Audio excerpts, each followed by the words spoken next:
Late Night with the Devil dropped in cinemas last week.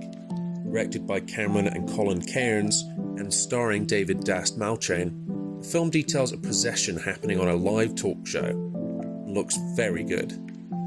With its intriguing premise and its 70s setting, it ticks all the boxes for something that I personally would usually eat up in a darkened cinema screen. With fantastic reviews and ticket sales to boot, I have no reason not to join the craze, right? Well, Late Night with the Devil has garnered some controversy through its use of a particular image used throughout the film. Harmless, right? This single image reading Night Owls and featuring a picture of a dancing skeleton was created entirely via artificial intelligence. I'm led to believe that this and two other similar images also created appear in between scenes to break up the action in a "we'll be right back" style. Yeah, sure. I'll be right back! But it's exactly this image and that alone that means I refuse to see Late Night with the Devil. And this is a view shared by various commenters online decrying this use of AI. Feeling pushed back, the directors released this statement featured in Variety. In conjunction with our amazing graphics and production design team, all of whom worked tirelessly to give this film the 70s aesthetic we had always imagined, we experimented with AI for free still images which we edited further and ultimately appear as very brief interstitials in the film. We feel incredibly fortunate to have had such a talented and passionate cast, crew and producing team to go above and beyond to help bring this film to life. We can't wait for everyone to see it for themselves this weekend.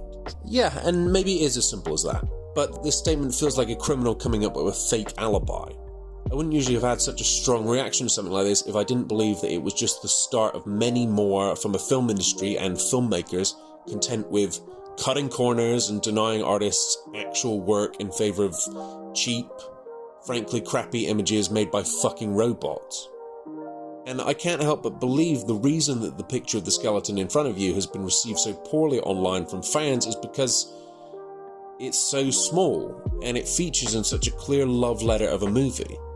Its minimalism and use of just free shots screams of those involved believing that they could just sneak it in and fans not noticing.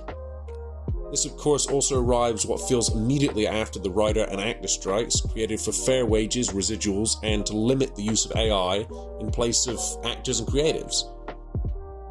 Horror is good right now. Just this week we've had the release of this, Immaculate, featuring the biggest star on the planet in Sydney Sweeney. Blood and Honey 2 is getting surprisingly good reviews, and next week The Omen returns to cinemas. And for me to not want to support such a niche, clear labour of love to the genre, which has also received good reviews and good ticket sales, really says a lot about how strongly I feel about this.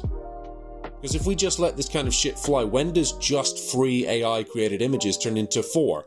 Or 5, or 7, or 70. But what do you think? Will you be going to see Late Night with the Devil? Does this image bother you? Are you fine with it? Let me know in the comments and let's start talking about it.